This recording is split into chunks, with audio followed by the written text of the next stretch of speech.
Super ফোরের সমীকরণ তো অবশ্যই কঠিন হয়ে গেছে বাংলাদেশের জন্য এখন। টু বি ভেরি অনেস্ট, আপনি যদি আমাকে বলেন যে আফগানিস্তানকে হারাতে হবে, এটা হচ্ছে প্রথম বিষয়। কেমন ব্যবধানে আপনি হারাবেন না হারাবেন সেটা আর একটা বিষয়, কিন্তু হারানোটা আসলে খুব গুরুত্বপূর্ণ। কারণ এই প্রজন্মটা সত্যি কথা বলতে বাংলাদেশের সাকসেসটা দেখতে পাচ্ছে না। সাকসেসটা তখনই আপনি ইভালুয়েট করতে পারবেন যখন বড় মঞ্চে সাকসেসফুল হবে। দ্বিপাক্ষিক সিরিজ জিতছে বাংলাদেশ, ঠিক আছে, কিন্তু বড় মঞ্চে যখন হয় তখন অ্যাটেনশনটা সবার সেই দিকে থাকে।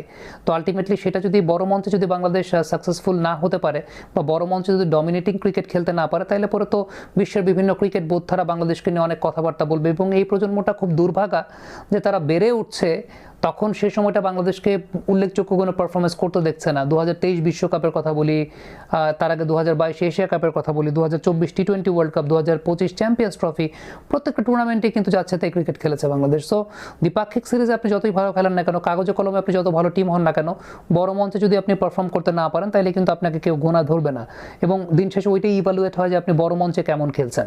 এবং যখন সেটা আপনি করতে পারছেন না, তখন আলটিমেটলি আপনাকে নিয়ে মানুষ কথা বলবে, আপনাকে মানুষ কথা শোনাবে, সেগুলোকে আলটিমেটলি হজম করতে হবে। এবং প্লেয়ারদের সেই রিয়েলাইজেশনটা খুব জরুরি যে এই প্রজন্মকে আসলে তারা কি দিতে পারছেন, সেটা একটা খুব চিন্তার জায়গা।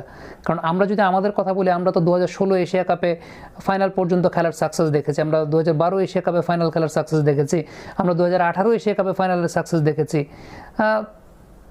এই প্রজন্ম তো আসলে দেখছে না, এই প্রজন্ম আসলে ওইভাবে দেখতে পারছে না। সো এটা তো একটা মানে তাদের দিক থেকে তারা তো একদম ঠিকই আছে, তারা যাই করছে, ক্ষোভ ঝাড়ছে, গালিগালাজ করছে, যাই করছে ঠিকই আছে, সেখানে আমি ভুল কোনো কিছু দেখি না।